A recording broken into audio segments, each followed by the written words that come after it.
کس لیے فکر کرے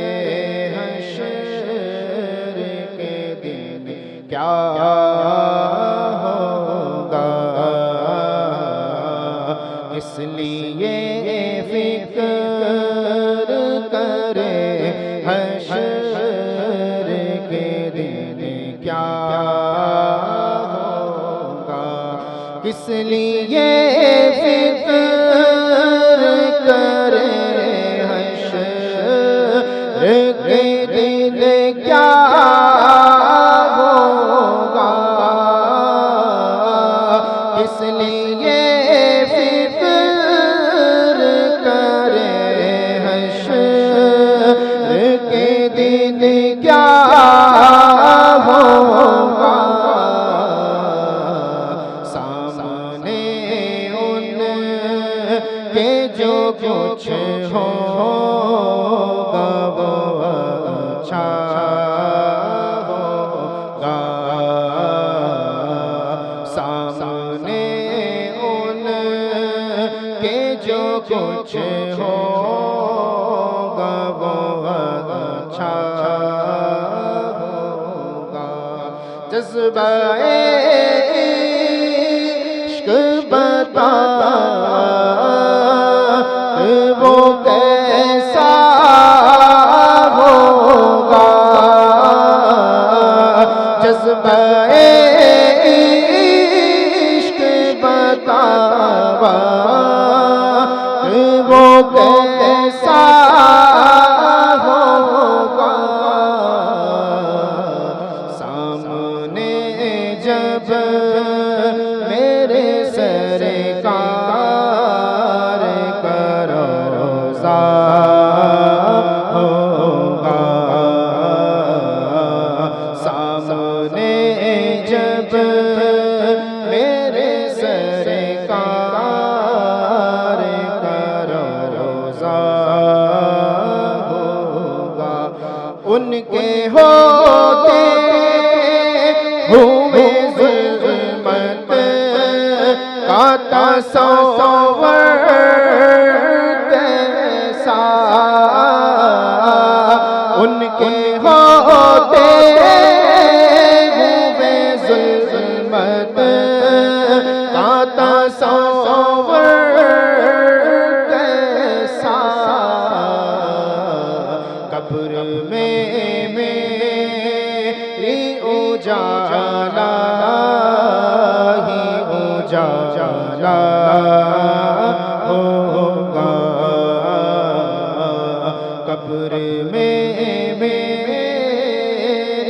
اجالا، قبر میں میری اجالا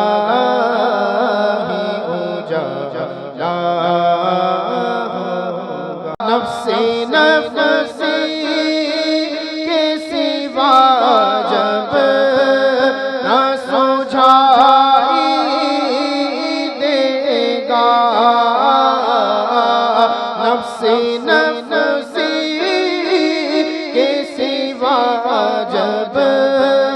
نہ سجھائی دے گا، رب حبلی کی صدا کوئی لگاتا ہوگا، رب حبلی کی صدا کوئی لگاتا ہوگا، اے حسین ابن علی تیری شہادت کو سلام، اے حسین ابن علی تیری شہادت کو سلام، دین حق اب نہ کسی دور میں تنہا ہوگا، دین حق اب نہ کسی دور میں تنہا ہوگا رب نے چاہا تو قیامت میں سبھی دیکھیں گے رب نے چاہا تو قیامت میں سبھی دیکھیں گے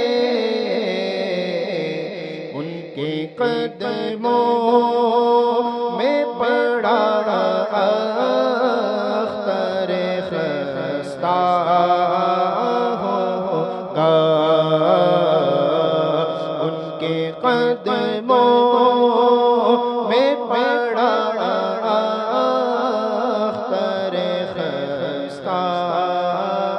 ہوگا سامنے ان کے جو کچھ ہوگا وہ اچھا ہوگا۔ جی السلام علیکم۔ وعلیکم السلام ورحمۃ اللہ۔ جی فرمائیں۔ عید الفطر رمضان المبارک کے بعد ایک بڑی خوشی کا ماحول مسلمانوں کے مابین رہتا ہے، اور خاص طور سے اسلام نے 2 عیدیں جو ہے مسلمانوں کو خصوصی طور پر عطا کی ہے، یہ رب تبارک و تعالیٰ کی جانب سے ہے۔ تو مسلمانوں کے یہاں اور اسلام کے یہاں کیا تصور ہے عید منانے کا، اور اس کی کیا اہمیت ہے مسلمانوں کے مابین؟ بسم اللہ الرحمن الرحیم۔ اللہ تبارک و تعالیٰ نے اپنے فضل اور اپنے کرم سے مسلمانوں کو 2 عیدیں عطا فرمائی، ایک عید الفطر جو عنقریب آنے والی، اور ایک عید الاضحیٰ بقر عید۔ عید یہ خوشی کے دن کو کہتے ہیں۔ اسلام کا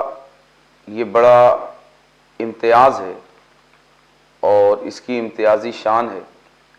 کہ اللہ تبارک و تعالیٰ نے اس کے ماننے والوں کو جہاں زندگی کے ہر موڑ پر رہنمائی فرمائی کہ تمہیں کس طرح قدم اٹھانا ہے اور کس طرح زندگی کی شاہراہ پر ہر قدم آگے بڑھنا ہے، اسی طرح اللہ تبارک و تعالیٰ نے اس خوشی کے موقع کو بھی اپنی رہنمائی سے خالی نہیں رکھا، بلکہ اللہ تبارک و تعالیٰ نے خوشیوں کے اس موقع پر بھی مسلمانوں کی رہنمائی فرمائی اور انہیں یہ تعلیم عطا فرمائی کہ وہ کس طرح خوشیوں کے ان مواقع کو اپنی زندگی میں سیلیبریٹ کریں گے اور انہیں منائیں گے۔ عید اور عید الفطر کے تعلق سے جب ہم یہ دیکھتے ہیں تو یہاں پر بھی یہ خوشی کا موقع ایک آزاد خوشی کا موقع نہیں ہے کہ جہاں اپنے رب کو بھول کر اور دوسرے انسانوں کو بھول کر ایک آدمی اپنی خوشی میں ایسا مگن ہو جائے کہ اسے پھر کسی اور دوسرے کا خیال باقی نہ رہے، بلکہ اسے صرف اپنی خوشیوں کا احساس ہو، اپنی مسرت کا شعور ہو، اور وہ ساری دنیا کو بھول کر وہ صرف اپنی خوشیوں میں مگن رہے۔ نہیں، بلکہ اس خوشی کے موقع پر ہم جب دیکھتے ہیں تو اس خوشی کو اللہ تبارک و تعالیٰ نے 2 اہم چیزوں کے ساتھ جوڑا۔ ایک یہ کہ عید کو اللہ تبارک و تعالیٰ نے ایک تو اپنی طرف بندوں کو خاص طور سے متوجہ فرمایا، اور دوسری طرف بندوں کو اپنی دوسری مخلوق یعنی دوسرے بندوں کی طرف متوجہ فرمایا۔ اپنی طرف جو متوجہ فرمایا تو اس میں دوگانہ عید الفطر جو ہے، واجب عید الفطر 2 رکعت جو نمازیں ہیں، اللہ تبارک و تعالیٰ نے اس کو ذریعہ بنایا کہ بندہ عید کی خوشیوں میں پہلے اپنے رب کی طرف متوجہ ہو، اور پھر صدقہ فطر ایک ایسی اہم چیز کا حکم عطا فرمایا صدقہ فطر کی صورت میں کہ جس میں بندہ یہ اپنی طرح کی مخلوق یعنی اپنے دوسرے ابنائے جنس اور بنی آدم کی طرف، اپنے بھائیوں کی طرف یہ متوجہ ہو، بلکہ اگر ہم بغور یہاں دیکھتے ہیں تو رب نے خوشی کے اس موقع پر اپنی طرف متوجہ کرنے سے پہلے ہمیں اپنے دوسرے بندوں کی طرف متوجہ فرمایا، اس لیے کہ صدقہ فطر کا جو وقت ہماری شریعت نے مخصوص کیا ہے وہ صدقہ فطر کا وقت عید کی نماز سے پہلے کا وقت متعین فرمایا ہے، بلکہ بعض روایات میں یہاں تک آیا کہ اگر صدقہ فطر نماز عید کے پہلے ادا کیا گیا تب تو صدقہ فطر ہے، اور اگر نماز عید کے بعد ادا کیا گیا تو یہ عام صدقہ اور خیرات ہے، صدقہ فطر صدقہ واجبہ نہیں ہے، بلکہ اس کا وقت نکل گیا۔ تو اگر ہم یہاں دیکھیں تو اللہ تبارک و تعالی نے اس سے پہلے کہ ہم اس کی بارگاہ میں دگانے عید ادا کرنے کے لیے عیدگاہوں کی طرف اور مسجدوں کی طرف بڑھیں، اللہ تبارک و تعالی نے پہلے ہمیں متوجہ کیا اپنے دوسرے بندوں کی طرف کہ تم پہلے اپنے دوسرے مسلمان بھائیوں کا حق ادا کرو، اور اس سے پہلے کہ تمہاری عید کا آغاز ہو نماز عید الفطر سے، تم اپنے دوسرے بھائیوں کے دل میں خوشی اور سرور داخل کرو اور ان کی خوشیوں کا اسباب پہلے مہیا کرو۔ اور اس طرح صدقہ فطر کی مشروعیت اللہ تبارک و تعالی نے رکھی تاکہ ہمارے وہ غریب، نادار اور مالی اعتبار سے، معاشی اعتبار سے جو کمزور ہیں ان کو صدقہ فطر کے ذریعے اس مقام پر لا کر کھڑا کر دیا جائے، انہیں، ان کے اہل و عیال اور ان کی اولاد کو، کہ جہاں ہمارے اپنے بچے خوشیوں میں مسرت میں جھوم رہے ہوں، مسکرا رہے ہوں، کھلکھلا رہے ہوں، اسی طرح ان کے چہروں سے بھی اداسیوں کی چادر نکال کر نوچ کر پھینک دی جائے اور ان کے چہرے پر بھی مسکراہٹیں بکھیر دی جائیں اور انہیں بھی اپنے ساتھ عید کی خوشیوں میں برابر کا شریک کیا جائے۔ تو اس طرح اللہ تبارک و تعالی نے اس مقام پر بھی مسلمانوں کو رہنمائی سے یہ خالی نہیں چھوڑا، بلکہ اس مقام پر بھی رہنمائی فرمائی، اور اس خوبصورتی سے رہنمائی فرمائی کہ اللہ تبارک و تعالی نے جہاں اپنی طرف متوجہ فرمایا دگانہ عید کے ذریعے، وہیں اپنے بندوں کی طرف متوجہ فرمایا اپنے بندوں کو صدقہ فطر کے ذریعے۔ اسی طرح جب ہم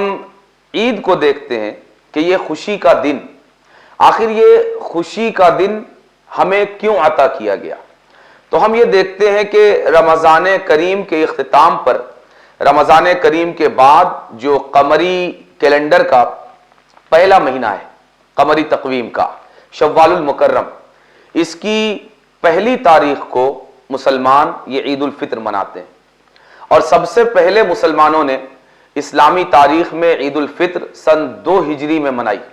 نبی کریم صلی اللہ علیہ وآلہ وسلم کی ہجرت کے دوسرے سال کے ہجرت کے دوسرے ہی سال اللہ تبارک و تعالی نے مسلمانوں پر روزہ بھی فرض فرمایا، اور قرآن کریم میں اللہ تبارک و تعالی نے یہ حکم نازل فرمایا، یا ایھا الذین آمنوا کتب علیکم الصیام کما کتب علی الذین من قبلکم لعلکم تتقون، کہ اے ایمان والو تم پر روزے فرض کر دیے گئے۔ تو یہ واقعہ بھی نبی کریم صلی اللہ علیہ وسلم کی دوسری ہجری کا ہے۔ تو جب یہ رمضان کریم میں روزے فرض کیے گئے دوسری ہجری میں، تو اسی ماہ رمضان کریم کے اختتام پر مسلمانوں نے پہلی مرتبہ عید الفطر کو سیلیبریٹ کیا اور عید الفطر منائی۔ ہم جب یہ دیکھتے ہیں کہ عید الفطر اللہ تبارک و تعالی نے مسلمانوں کو یہ خوشی کا موقع کیوں عطا فرمایا، عام طور سے ہمارے ماحول میں یہ سمجھا جاتا ہے کہ رمضان کریم یہ ایک مہینہ انسان بھوک اور پیاس کے مرحلے سے گزرا، کہ کھانے کا وقت بھی وہ چینج ہو گیا اور اس کی تعداد بھی گھٹ گئی، اور اسی طرح کھانے کی کوانٹیٹی بھی کم ہو گئی، کہ جتنا عام دنوں میں کھایا کرتا تھا رمضان میں اتنا نہیں کھاتا، اور اسی طرح جتنی بار عام دنوں میں کھایا کرتا تھا اتنی بار رمضان میں نہیں کھاتا۔ تو ایک عام تصور یہ ہے کہ رمضان کریم میں اللہ تبارک و تعالی نے اسے بھوکا اور پیاسا رہنے کا حکم دیا تھا، تو اب اس کا منہ کھول دیا گیا کہ اب تم آزاد ہو گئے کہ جب جب جتنا جتنا کھانا ہے تم کھاؤ، اور اس خوشی میں اللہ تبارک و تعالی نے عید الفطر کا موقع عطا فرمایا۔ نہیں، جب ہم غور کرتے ہیں تو ہمیں پتہ چلتا ہے کہ عید کا حوالہ اس طرح کی آزادی نہیں ہے، بلکہ عید الفطر اپنے اندر ایک بہت بڑا پیغام رکھتی ہے، اور ایک بہت بڑی وجہ اور بہت بڑی حکمت رکھتی ہے کہ اللہ تبارک و تعالی نے اس موقع پر خوشیوں کا یہ دن کیوں عطا فرمایا۔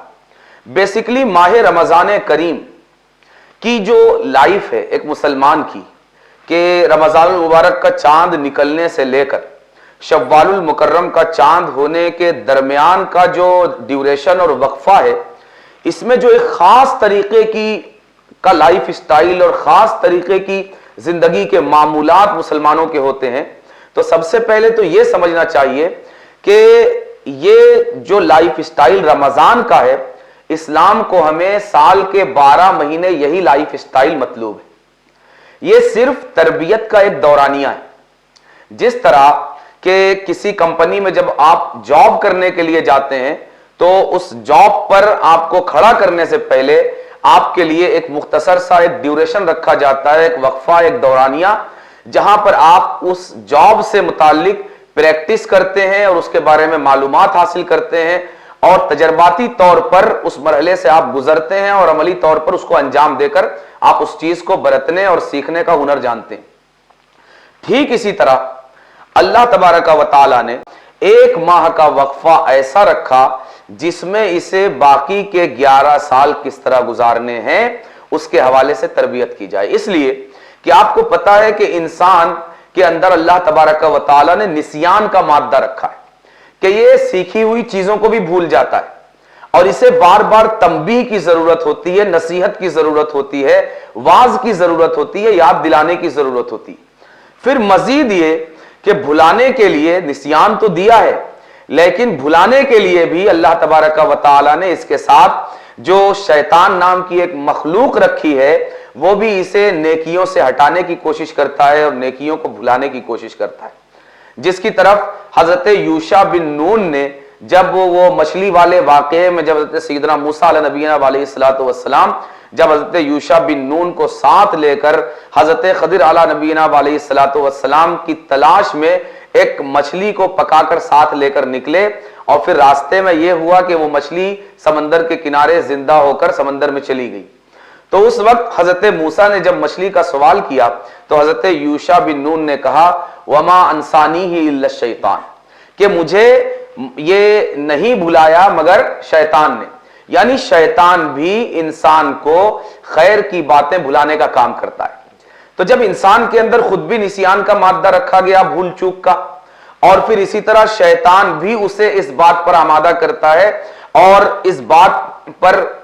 یہ راستہ بھول کا اس کے لیے آسان کرتا ہے، تو اللہ تبارک و تعالی نے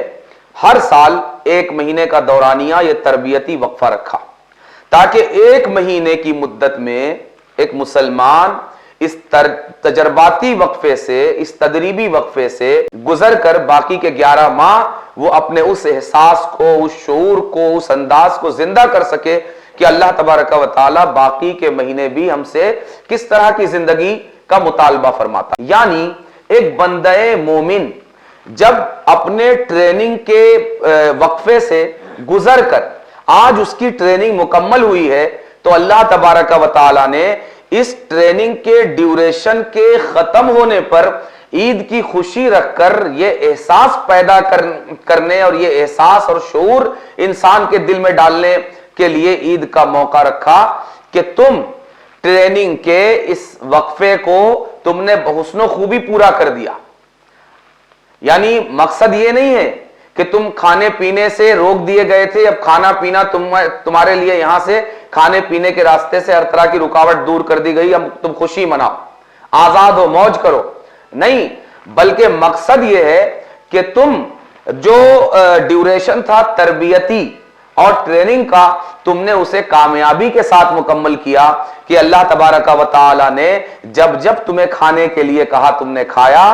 اور جب جب تمہیں کھانے پینے سے منع کیا تم کھانے پینے سے باز رہے، جبکہ اللہ ہی ہے جس نے ان چیزوں کا کھانا اور پینا تمہارے لیے حلال کر رکھا تھا اور ہر وقت کھانا پینا حلال کر رکھا تھا، مگر تم ایسے فرما بردار بندے بن کر ٹریننگ کے اس ڈیوریشن سے تم گزرے کہ اللہ نے جب حلال چیزوں کو حلال اوقات میں تمہیں کھانے سے منع کیا تو تم باز رہے، اور اسی طرح تم نے پورا ڈیوریشن جو تربیت اور ٹریننگ کا تھا پورا وقفہ رب کی فرما برداری میں گزار کر تم نے اس کو مکمل کیا۔ تو اے بندے، اب تجھے خوشخبری ہو اور تجھے شاباش ہو کہ تو نے اپنی ٹریننگ مکمل کر لی، تو اب یہ موقع تیرے لیے خوشی کا ہے کہ تو اب اپنے رب کا شکر ادا کر کہ مولا تیرا کرم، تیرا احسان کہ تو نے تربیت کے وقفے سے اپنی پوری اطاعت اور فرما برداری کے ساتھ ہمیں اس موقع کو مکمل کرنے کی توفیق دی، اور اس موقع پر تو نے ہمیں خوشی کا موقع عطا فرمایا۔ اور اس طرح یہ عید الفطر کا موقع اللہ تبارک و تعالی کی توفیق سے رمضان کے روزوں اور رمضان کی راتوں کے قیام کی جو توفیق اللہ کی طرف سے عطا ہوئی، اور ایک تربیت کا وقفہ کامیابی کے ساتھ، حسن کے ساتھ جو مکمل ہوا، اس کے نتیجے میں یہ شکرانے کا موقع ہے کہ بندہ اپنے رب کی بارگاہ میں شکر کے جذبات کے ساتھ جھک جائے کہ اللہ تیرا کرم، کہ تیرے ہی فضل سے، تیرے ہی کرم سے اور تیرے ہی احسان سے رمضان میں جو تربیت تیری بارگاہ سے ہمیں جس کا حکم ہوا تھا وہ تیرے کرم سے مکمل ہوئی، اور اس تکمیل کے موقع پر ہم تیری بارگاہ میں سجدہ شکر ادا کرتے۔ اور اسی طرح جیسا کہ میں نے عرض کیا کہ اللہ تبارک و تعالی نے اس شکریہ کے موقع پر صرف اپنی بارگاہ کی طرف متوجہ نہیں کیا، بلکہ چونکہ یہ خوشی کا موقع ہے تو اس خوشی کے موقع پر اللہ تبارک و تعالی نے ہمیں اپنے دوسرے مسلمان بھائیوں کی طرف بھی متوجہ کیا، اس لیے کہ انسانی مزاج میں بھی یہ چیز اللہ تبارک و تعالی نے رکھی ہے کہ آپ جب کسی غم سے گزرتے ہیں تو آپ غم تنہا برداشت کر سکتے ہیں، مگر جب اللہ تبارک و تعالی خوشی کا کوئی موقع عطا فرماتا ہے تو آپ خوشی کو تنہا سیلیبریٹ نہیں کر سکتے، بلکہ غم ایک ایسی چیز ہے جو تنہائی پسند ہے۔ آپ کو انجمن سے اٹھا کر، مجلس سے اٹھا کر اور محفل سے اٹھا کر یہ آپ کو گوشہ نشین کر دیتا ہے۔ آپ کے اوپر جب غم کے لمحات آتے ہیں تو پھر انجمنیں اچھی نہیں لگتی، محفلیں اچھی نہیں لگتی، مجلسوں سے دل روٹ جاتا ہے اور آپ تنہائی تلاش کرتے ہیں۔ لیکن اس کے برعکس جب آپ کو اللہ تبارک و تعالیٰ کی طرف سے کوئی بھی خوشی عطا ہوتی ہے تو خوشی کی فطرت میں اللہ نے یہ رکھا ہے اور خود انسان کے مزاج میں اللہ نے یہ رکھا ہے کہ خوشی کبھی بھی تنہا نہیں منائی جا سکتی، تنہا انسان کبھی بھی خوش نہیں ہو سکتا، بلکہ خوشی کو خوشی بنانے کے لیے اسے شیئر کرنا ضروری ہے۔ جب تک آپ خوشی کسی کے ساتھ بانٹتے نہیں تب تک خوشی خوشی نہیں ہو سکتی۔ آپ تنہا ہیں، اگر آپ کو کوئی خوشی محسوس ہوئی، بائی دی وے آپ ایسی جگہ ہوں جہاں آپ کا کوئی رشتہ دار نہ ہو،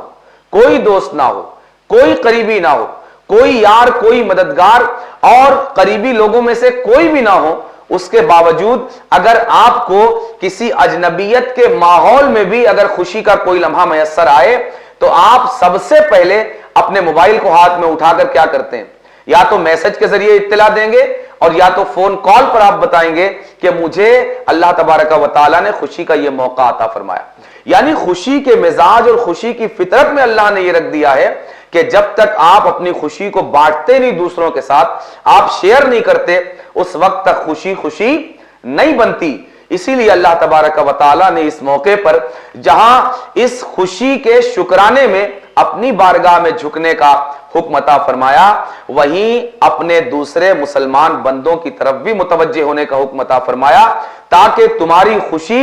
یہ کامل خوشی ہو سکے، اور اس خوشی کے فوائد اور ثمرات یہ صرف تمہاری اپنی ذات تک محدود نہ رہ سکیں، بلکہ یہ خوشی دوسروں کے ساتھ شیئر کرنے، دوسروں کے ساتھ بانٹنے کے نتیجے میں یہ خوشی حقیقی خوشی ہو سکے، اور پورا انسانی معاشرہ، پورا اسلامی معاشرہ اس خوشی کے موقع کو باہم ایک دوسرے کے ساتھ بانٹ کر، شیئر کر کے اللہ تبارک و تعالیٰ کی رضا بھی حاصل کر سکے اور خوشی کو حقیقی معنی میں محسوس بھی کر سکے۔ ابھی گفتگو کے دوران آپ نے صدقۃ الفطر کا بھی تذکرہ فرمایا، تو صدقۃ الفطر عید الفطر کے موقع پر جو ہے یہ ایک اہم واجب بھی ہے، تو اس کے تعلق سے بھی ہمارے ناظرین کو کچھ ارشاد فرمائیں۔ اللہ تبارک و تعالیٰ نے اپنے بندوں پر عید کے دن یہ صدقہ فطر واجب فرمایا جو مال کی ایک خاص مقدار ہے، اور میں نے جیسا کہ عرض کیا تاکہ اس کے ذریعے اپنے غریب بھائیوں کو بھی عید کی خوشیاں منانے میں مدد کی جائے، ان کا تعاون کیا جائے کہ جس طرح ہم خوشی کا اظہار کر رہے ہوں ان کے پاس بھی خوشی کے اسباب مہیا ہو جائیں اور وہ بھی خوشیوں میں برابری کے ہمارے ساتھ شریک رہیں۔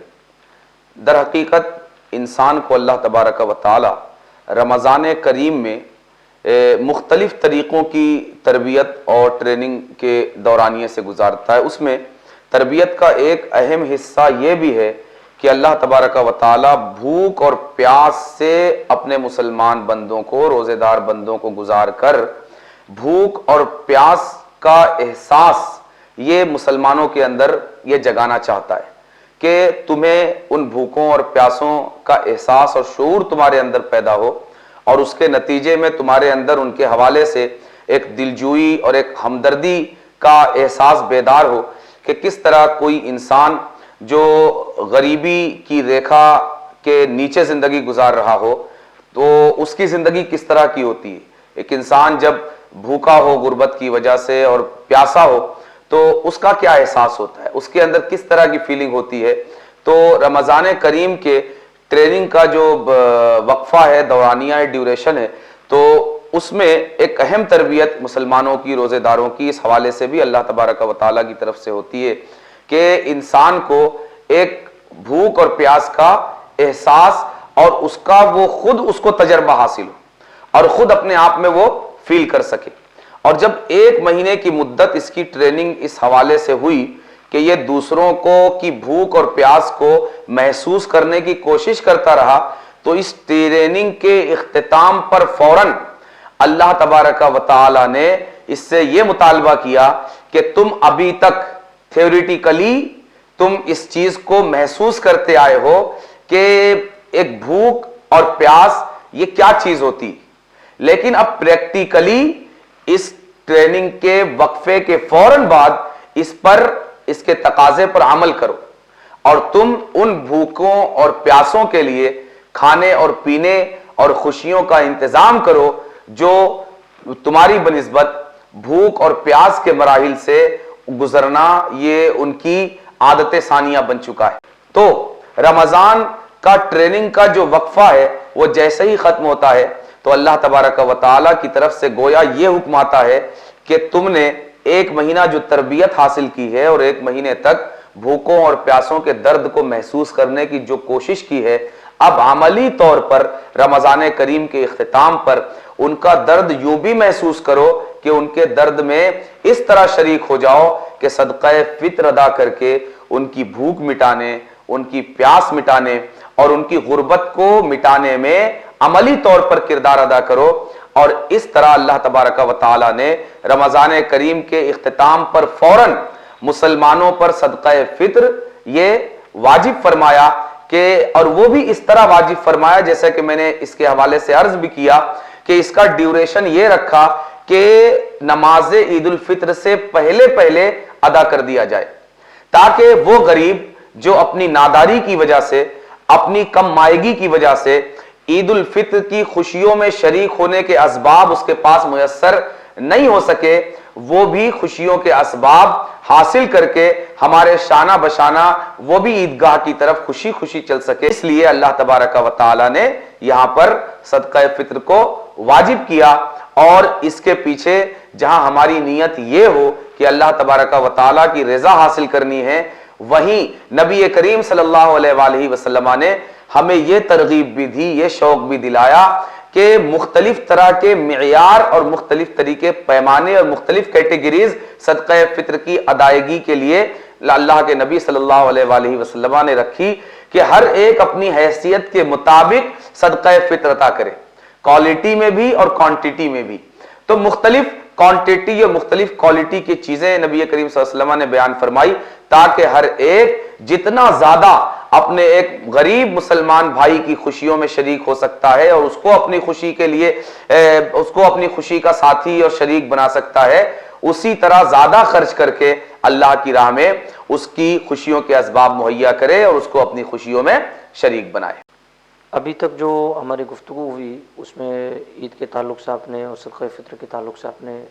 ارشاد فرمایا. اب جو جس صبح عید ہونی ہے اس رات کے تعلق سے آپ بیان فرمائیں. عموماً ہمارے مسلمانوں کی جو رات ہے وہ شاپنگ مال وغیرہ میں گزر جاتی ہے، تو آپ اس حوالے سے بھی آپ رہنمائی فرمائیں. نبی کریم صلی اللہ علیہ وآلہ وسلم نے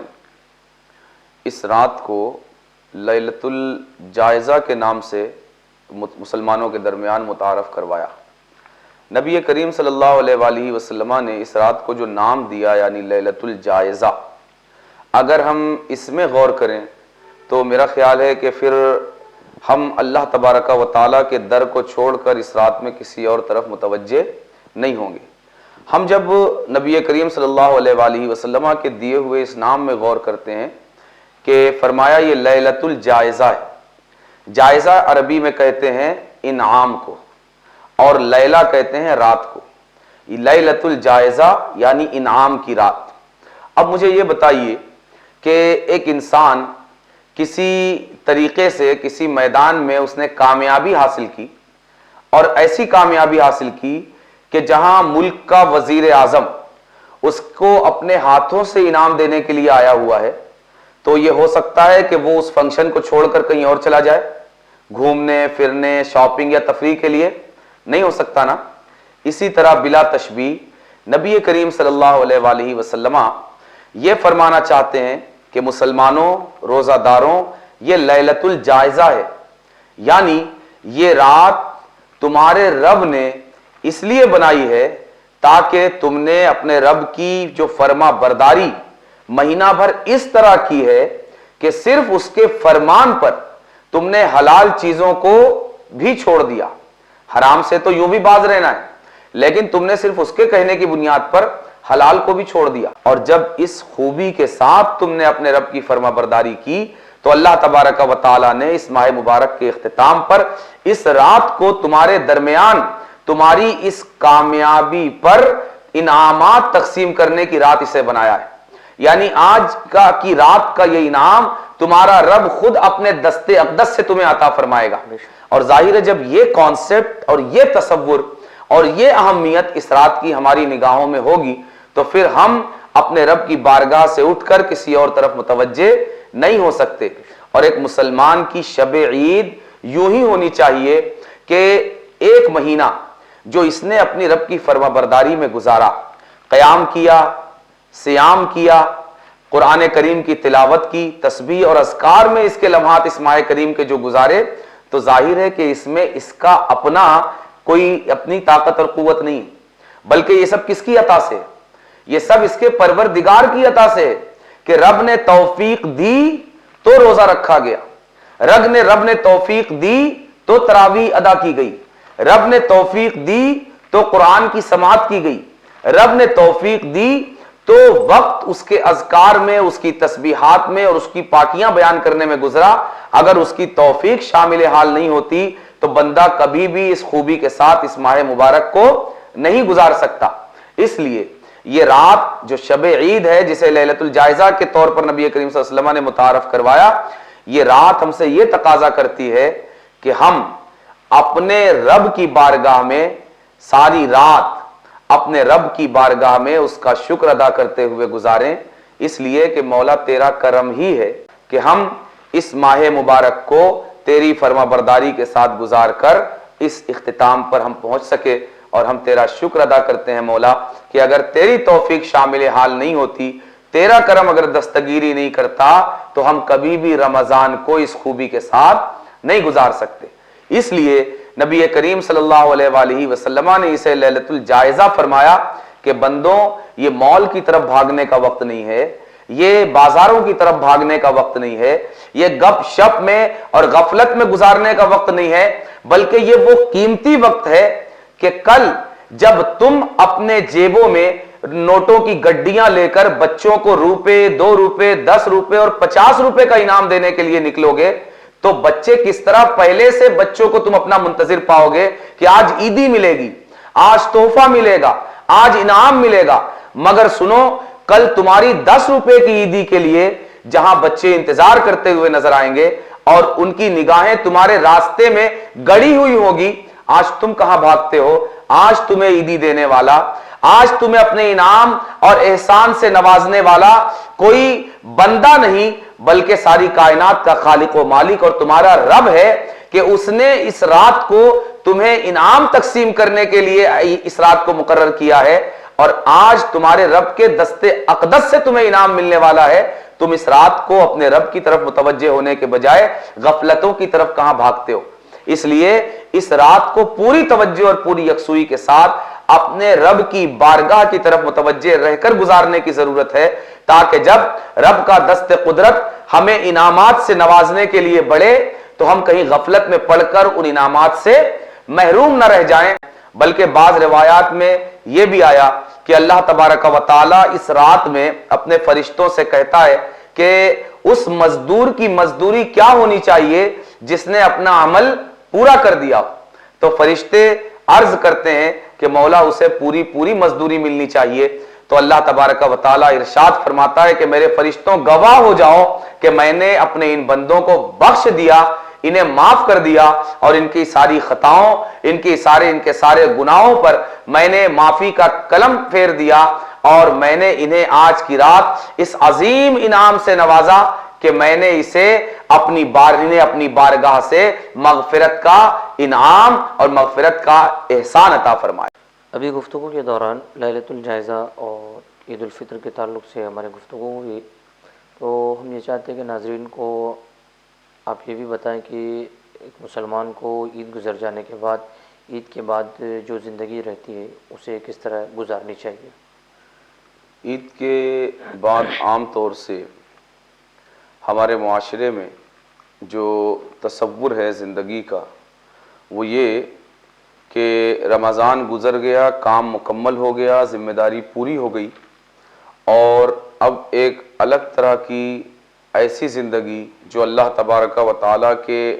احکامات کی فرما برداری سے خالی ہو، اس طرح کی زندگی کا اب یہاں سے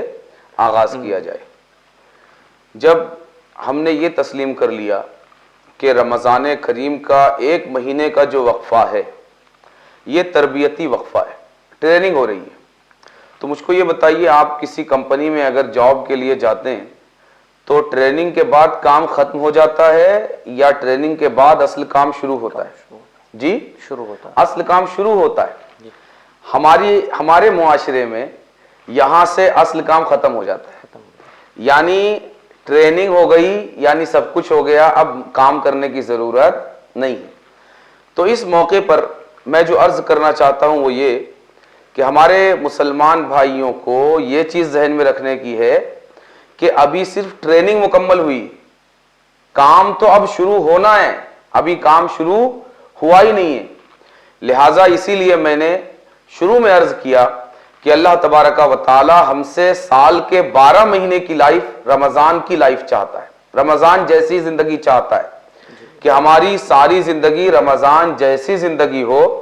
بس فرق اتنا ہے کہ رمضان کا ایک مہینہ ہماری یاد دہانی کے لیے تربیت کا ایک وقفے کے طور پر اس کو رکھا گیا ہے، لیکن یہ سمجھ لینا کہ رمضان گزر گیا، کام ہو گیا، یہ بہت بڑی نادانی ہے کہ جہاں سے کام شروع ہونا ہے ہم اس مرحلے کو سمجھ رہے ہیں کہ یہاں پر کام مکمل ہو گیا، اس لیے کہ یہ تو ٹریننگ کا وقفہ تھا۔ اب جس کام کی آپ کو ٹریننگ دی گئی ہے، اب یہاں سے اس کام کو آپ کو پوری تندہی کے ساتھ اور پوری سیریسنس کے ساتھ اب آپ کو یہاں سے شروع کرنا ہے، اور وہ سبق جو آپ نے رمضان سے حاصل کیا تربیتی دورانیے کے نتیجے میں، اس کو اب اپلائی کرنے کا وقت ہے، اس کو فالو کرنے کا وقت ہے، عملی طور پر اپنی زندگی میں اس کو برتنے کا وقت ہے۔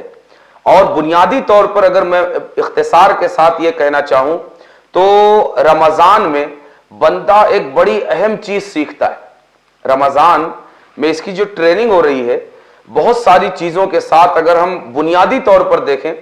تو بنیادی طور پر رمضان میں اس بات کی ٹریننگ ہو رہی ہے کہ اللہ دیکھ رہا ہے۔ کیا ٹریننگ ہو رہی ہے؟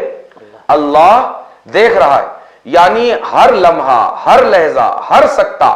اللہ تبارک و تعالی کے مراقبے کی کیفیت کہ میں اللہ کی نظر میں ہوں، میرا ہر فعل اللہ کی نظر میں،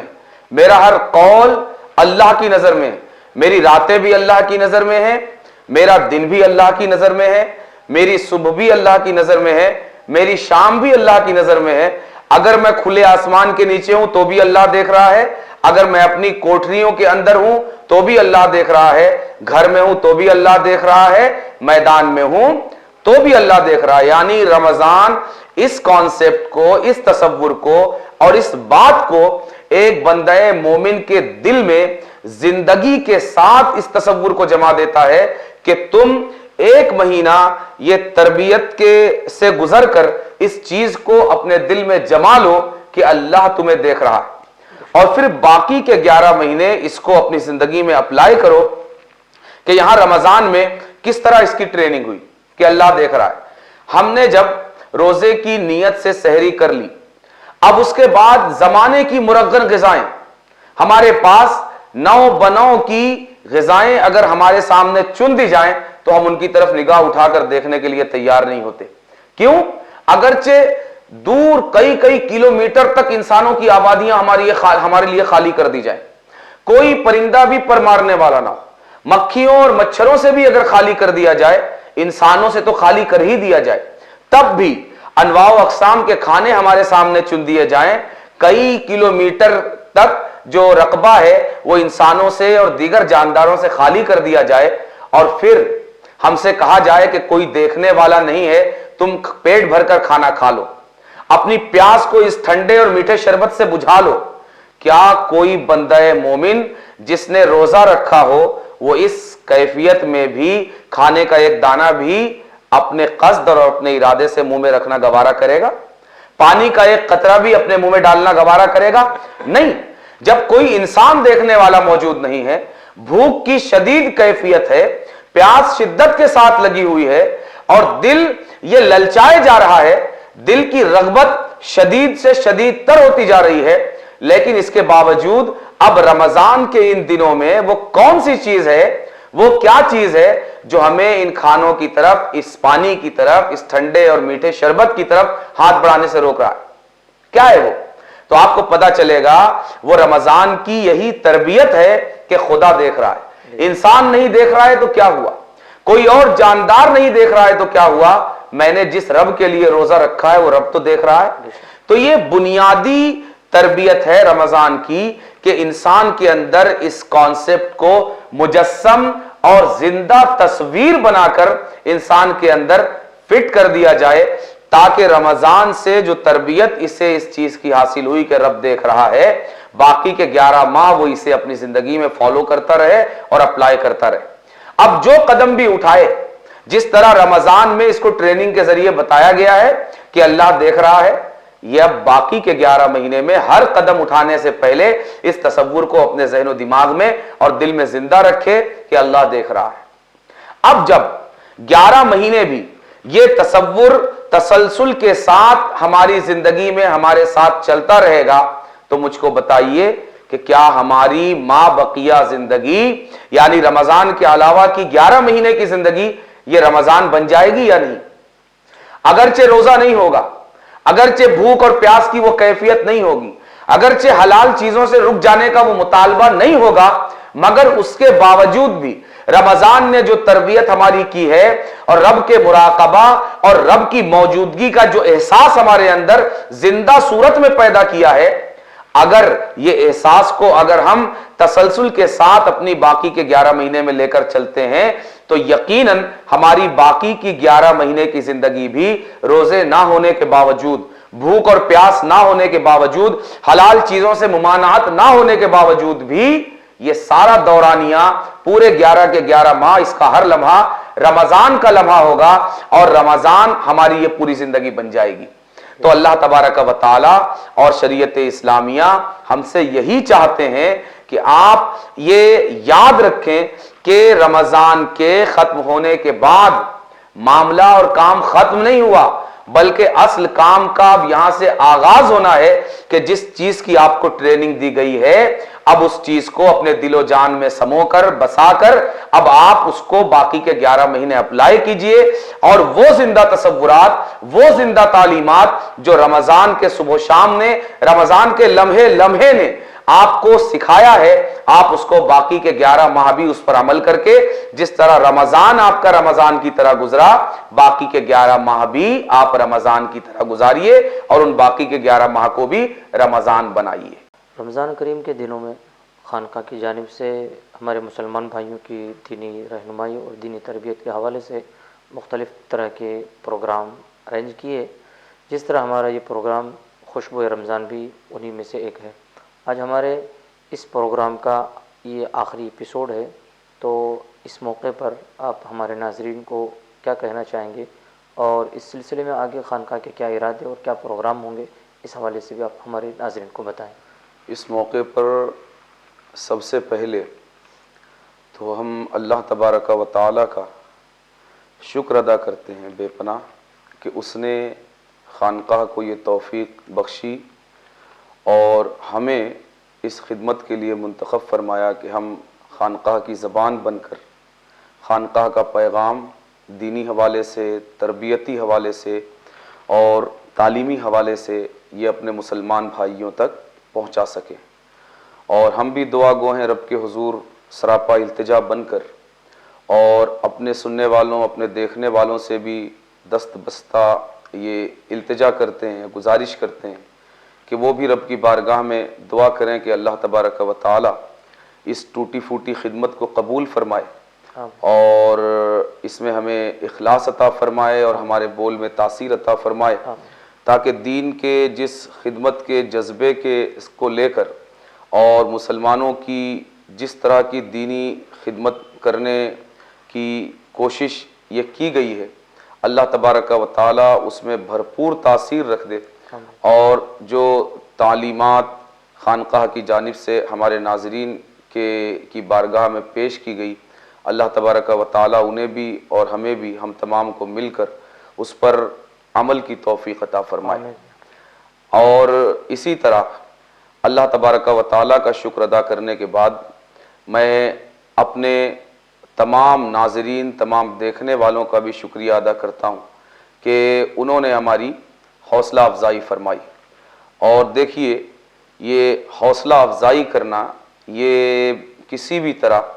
یہ حوصلہ افزائی کرنے والے وہ ہم سے کم اجر کے مستحق نہیں ہوں گے انشاءاللہ، اس لیے کہ